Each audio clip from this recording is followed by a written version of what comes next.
Before I tell you this story, I want to ask you something. Have you ever loved someone, not romantically, not out of desire, but purely, completely, from a place so deep it almost feels like a second heartbeat?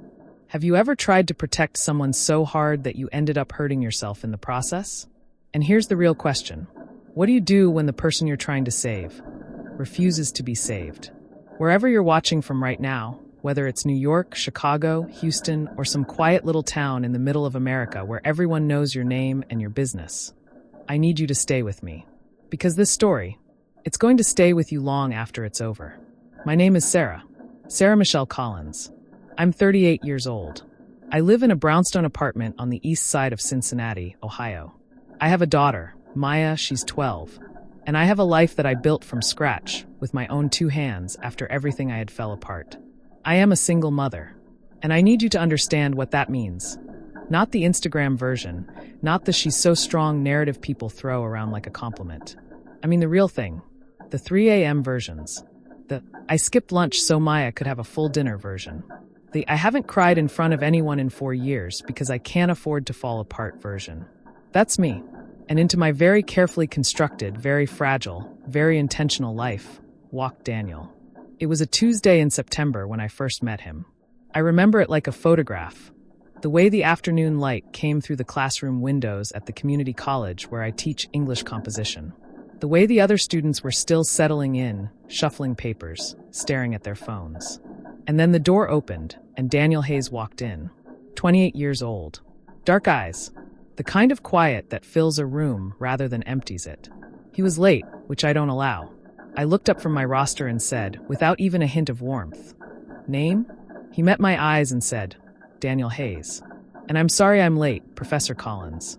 It won't happen again." It didn't. He sat in the third row, every single class after that. Always early. Always prepared. Always watching me with this quiet, steady attention that I told myself was just academic engagement.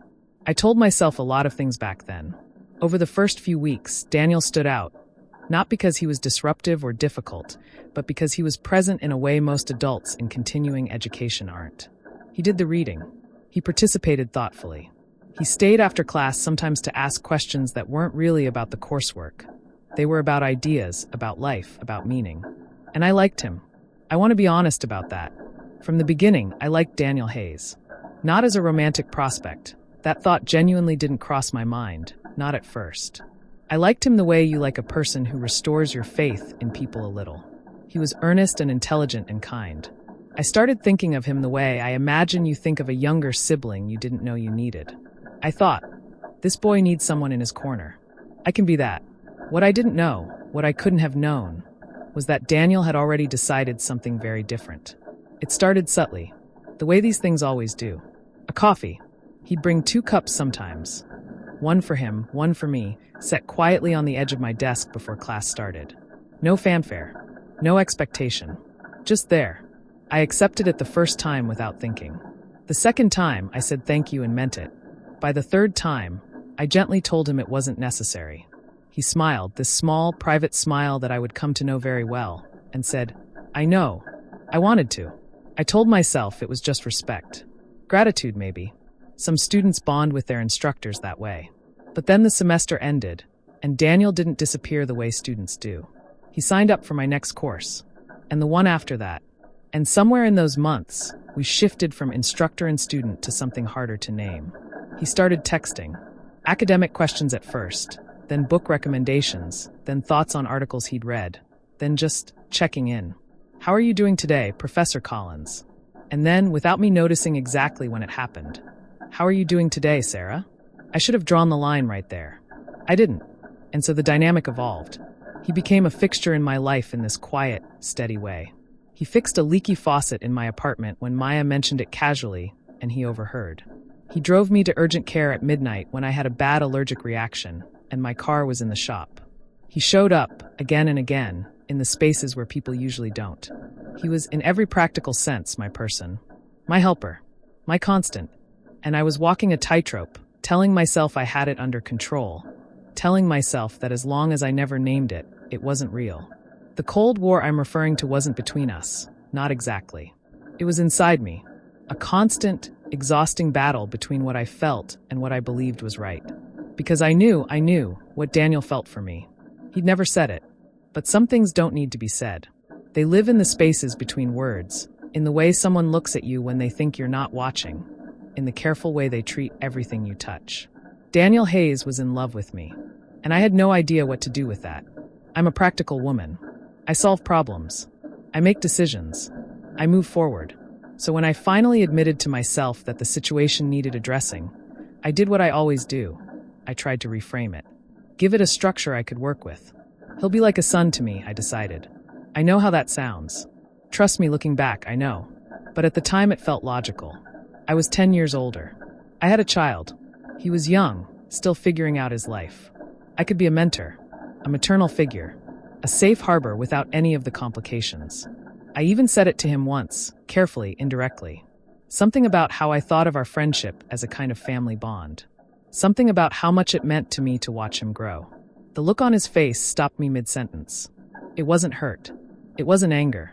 It was something quieter and more devastating than either of those things. It was the look of someone being told a lie they already know is a lie, by someone they love too much to contradict. He didn't say anything. He just nodded slowly and said, "Whatever you need, Sarah."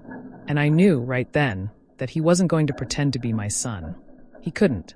It wasn't in him. So I tried the next reframe, fine. Elder sister, younger brother. That works. That's warm but safe, that's.